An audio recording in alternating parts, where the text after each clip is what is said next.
Hey everyone, welcome back. Hope you're having a fantastic day so far.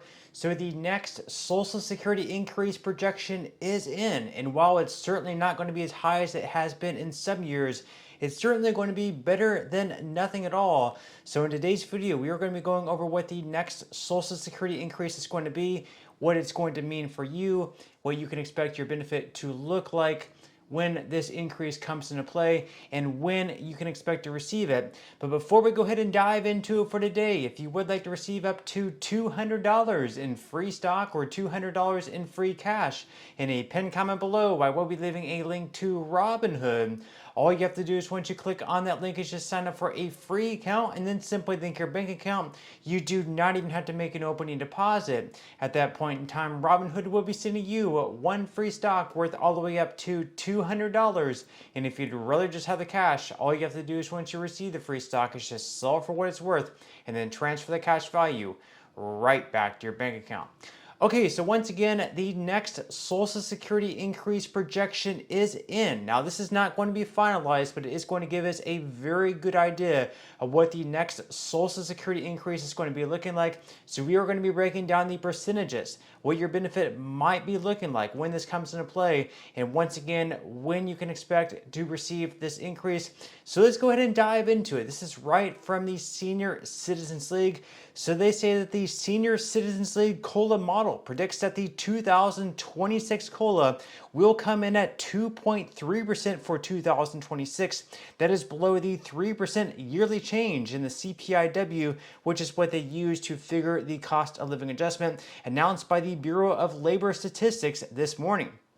If the prediction holds and inflation drops throughout the year, the 2026 COLA would end up 0.2% percentage points lower than last year's cost of living adjustment in 2025.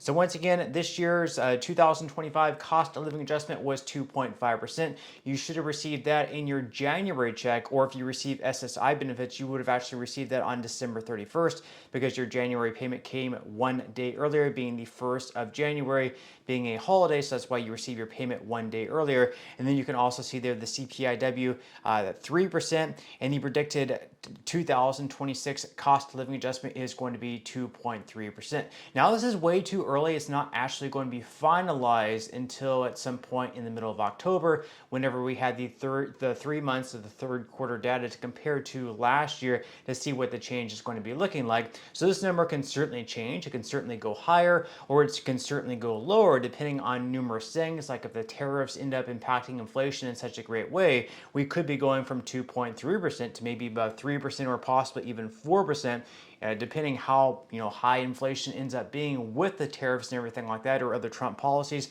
Perhaps some of the other Trump policies may impact inflation in a good way, where inflation actually goes down. So 2.3% then all of a sudden could turn to 2%, or even lower than that. Now, they go on here to say that meanwhile, Congressman Thomas Massie has reintroduced a bill to make good on President Trump's promise to eliminate income taxes on Social Security benefits. Initially proposed in 2023, the Senior Citizens Tax Elimination Act would substantially reduce many senior citizens' tax burdens. TSCL estimates that eliminating taxes on Social Security benefits would save the typical senior household about $3,000 annually if implemented in 2025. And in our upcoming analysis for the March edition of the Monthly Advisor newsletter, we estimate that a typical senior household would pay $3,940 in federal income taxes if Social Security benefits were excluded, compared to an estimated $7,022 under the current law, resulting in a savings of $3,082. So this is one of the many campaign promises that Trump made when running against Kamala Harris, was to eliminate taxes at the federal level on Social Security benefits. He and many others believe that it's very, very unfair that during your working career, you're paying the FICA tax, the 6.2 to 12.4%, depending if you're an employee or if you're self-employed, you're paying taxes into the trust fund, which is later supposed to go out to you. But whenever you go to collect them, you once again have to pay taxes on the money that you're already taxed on.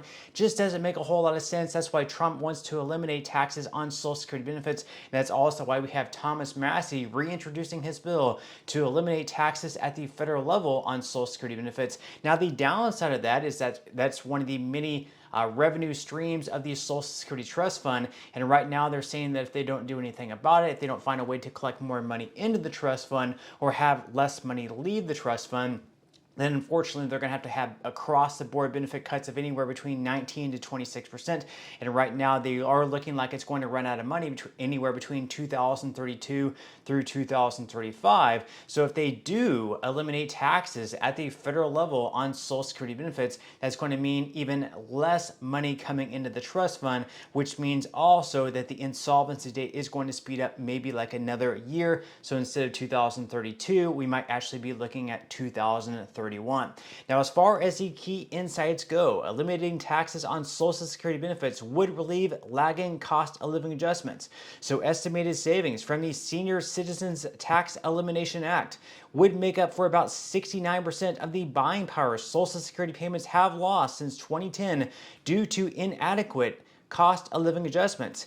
TSCL research estimates that the average yearly Social Security benefits for retired workers are worth approximately $4,442 less today than what they were in 2010 after adjusting for inflation. It would also reduce double taxation on seniors, which is what I just spoke about. So since Social Security beneficiaries have already paid taxes on their contributions to Social Security through the payroll tax, they are essentially paying taxes on their benefits twice under current law. And even if the law passed, many low-income seniors would still not see the difference. Seniors who earn below certain amounts, in other words, the most vulnerable, already do not pay taxes on their benefits. And if it does not pass the tax threshold that has not been adjusted for inflation since 1984, will result in more low-income seniors paying taxes as annual cost of living adjustments accumulate. And another thing to think about there, if they were to pass that bill to eliminate taxes at the federal level on Social Security benefits, and let's say the case you are going to be saving $3,000 in taxes that you would otherwise be paying into the federal government. In other words, that's pretty much like a $3,000 increase. That is a pretty good increase. $3,000 that you get to keep back in your pocket that you don't have to send off to the federal government. But also, as they mentioned there, the most vulnerable seniors, the ones who make the least amount in Social Security benefits and therefore do not pay any taxes whatsoever, well, they're not benefiting whatsoever from this bill. It's the ones who are doing better off as far as receiving Social Security are the ones that are being taxed and the ones that are going to be benefiting from this bill. So those who are doing the worst are not really going to be benefiting. So that would be one of the counters against this bill. Now, as far as how big of an increase you can expect to receive, what you can expect your check to look like in 2026 if the cost of living adjustments do hold at 2.3%.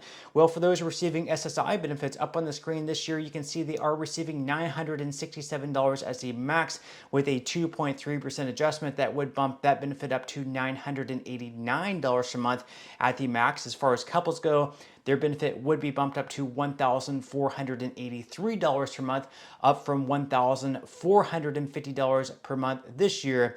And then as far as all retired workers go, this year the average is $1,976 with a 2.3% adjustment that would lift their benefit up to $2,021 per month.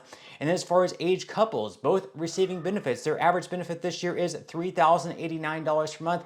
Their benefit would get lifted up to $3,160 per month next year in 2026 with the 2.3% adjustment. And then as far as all disabled workers, they are going to receive a boost up to $1,616 per month on average with the 2.3% cost of living adjustment, up from $1,580 this year. Now, once again, as far as Thomas Massie's bill goes, eliminating taxes at the Social Security level, you can see on congress.gov right now it does already have 32 co-sponsors actually, which is pretty good considering that the bill was not released all that long ago. It certainly has a lot of momentum going for it. Now, unfortunately, if you look there, you can see that all the co-sponsors right now are Republicans.